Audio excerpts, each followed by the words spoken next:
पीले दांत वाली बहू। रंजना कभी ब्रश नहीं करती थी। उसे कितनी बार उसके माँ बाप ने डांटा, लेकिन उसका कोई असर उस पर होता ही नहीं था, जिस कारण से उसके दांत पीले पीले हो जाते हैं शादी के बाद। अरे बहू, वैसे तो तुझ में कोई कमी नहीं है, पर तेरे दांत इतने पीले कैसे हैं बेटा? कैसे है मतलब? कोई सर्जरी थोड़ी ना कराई है। वो तो क्या नाम, मैं ब्रश नहीं करती थी तो पीले हो गए। अब क्या करूं? आप कहे तो लाल करवा लूं या फिर काले? यार ये क्या है, क्यों माँ से लड़ रही हो? लड़ रही हूँ? अरे मैं लड़ रही हूँ या ये बोल रही है कि दांत पीले हैं, पीले। अरे तपस्या थोड़ी ना की है इन्हें पीले करने के लिए। बकायदा ब्रश नहीं किया है 20 साल तक, तब जाकर। छी, कैसी बात कर रही हो? ये उस वक्त तो पीले नहीं थे जब हम लोग तुम्हें देखने आए थे। अरे तब साफ करवा लिया होगा डेंटिस्ट के पास जाकर।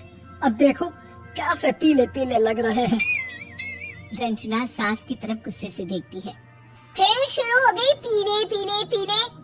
अरे पीले तो तब भी थे जब मेरे हाथ का रसगुल्ला उड़ा उड़ा कर खा रही थी और बोल रही थी, लड़की नहीं गुणों का खजाना दे रहे भाई साहब आप। अब वो लोग करते भी तो क्या करते, पीले दांत वाली बहू पल्ले पड़ी थी तो झेलना तो था ही। एक दिन कीर्तन में रंजना गाना गा रही थी। अरे कमला बहन, माँ का द्वार है, यहाँ तो सब शुद्ध होकर आते हैं, फिर अपनी बहू को ब्रश भी नहीं करवाती तुम। दूर से पीले पीले दांत भक्ति में बाधा उत्पन्न कर रहे हैं। और कोई 2 साल के बच्चे थोड़ी ना लेकर आई हूँ मैं बहू बनाकर। अच्छी खासी लड़की है, अरे कैसे करवाऊं ब्रश? ये तो उसे खुद करना चाहिए ना। अब माँ बाप तो इसके जैसे तैसे निपटा दिए, ये नहीं सोचा कि सास कैसे संभालेगी। सास बहू को लेकर घर आ जाती है, लेकिन सोच लेती है कि अब इसे लेकर कहीं नहीं जाएगी। अगले रोज बहू कहती है, अरे क्या हो गया, मंदिर नहीं जाना क्या? कीर्तन का वक्त हो रहा है। मेरी मधुर वाणी से कान्हा जी जागते हैं और सोते हैं। आप तो जानती है ना उनकी भक्ति में कितना मन लगता है मेरा। वो क्या है ना, तबीयत ठीक नहीं लग रही है मेरी, आराम करूंगी मैं।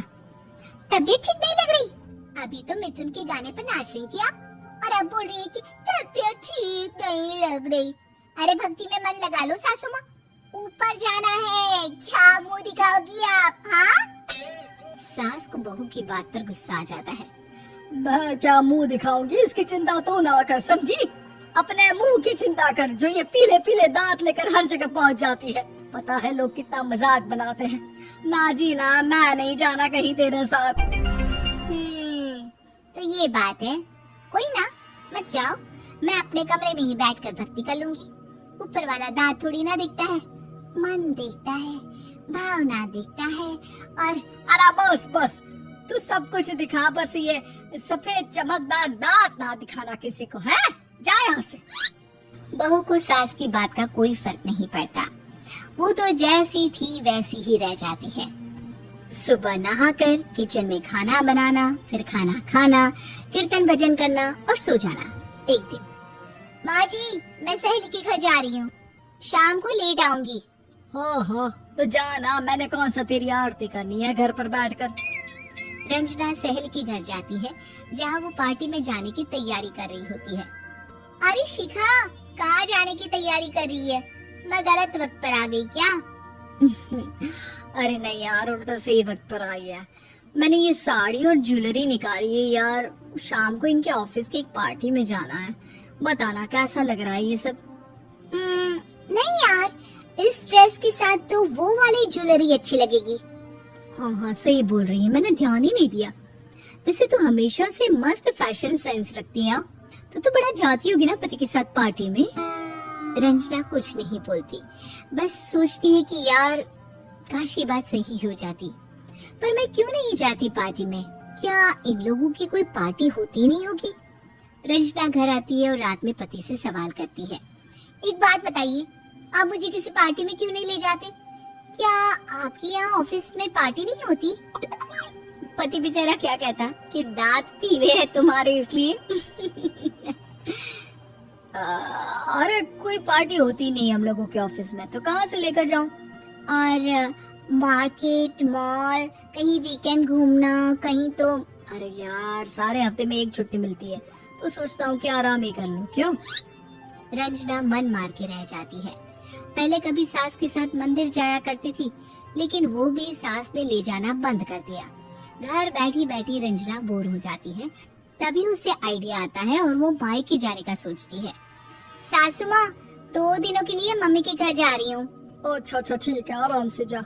और हाँ, माँ से कुछ अच्छी आदत सीख कर आना कि कैसे शरीर के हर भाग की तरह दांतों की सफाई भी जरूरी होती है, समझी? शुरू हो गई ना आप? वो लोग आपकी तरह नहीं है कि छोटी छोटी बात का पतंगड़ बना दे। उन लोगों के लिए मैं मायने रखती हूँ, ना कि मेरे पीले पीले दांत। रंजना माँ को बिना बताए उन लोगों को सरप्राइज देती है, लेकिन जैसे ही वो दरवाजे पर पहुँचती है, अंदर देखती है कि घर वाले कहीं जा रहे होते हैं। अब माँ, काश रंजना दीदी के दांतों वाली प्रॉब्लम नहीं होती, तो वो भी हम लोगों के साथ चलती ना बुआ जी की बेटी की शादी में। हाँ बेटा, लेकिन अब उसे कौन समझाए कि उसको उसके पीले दांत नहीं दिखते, लेकिन उसके आसपास के लोगों को कितना एम्बैरेसिंग फील कराते हैं। मुझे तो कितनी बार उसके स्कूल की टीचर ने शिकायत की कि उसके साथ कोई लड़की बैठना भी नहीं चाहती, और ना ही कॉलेज में कोई उससे बात करना चाहता था। लेकिन पता नहीं क्यों उसे ये बात समझ में ही नहीं आती। कोई कमी नहीं है उस लड़की में, बस यही कि दांत पीले हैं। वो तो भला हो जीजाजी और उनकी माँ का, जो दीदी को जैसी है वैसे ही रखा हुआ है। रंजना को अपने घर वालों की बात सुनकर बहुत दुख होता है। वो सोचती है कि वो क्या करे, लेकिन फिर वो सीधा डेंटिस्ट के पास जाती है, अपने दांत चमकाती है और कसम खाती है कि वो रोज ब्रश करेगी। और क्या हो गया? तुम तो 2 दिनों के लिए गई थी ना? पर कोई ना, अच्छा है, चलो आ गई तो। रंजना सास के सामने आकर खड़ी हो जाती है और पूरी स्माइल करती है, उसके चमकदार दांतों को दिखाती हुई। चले मंदिर।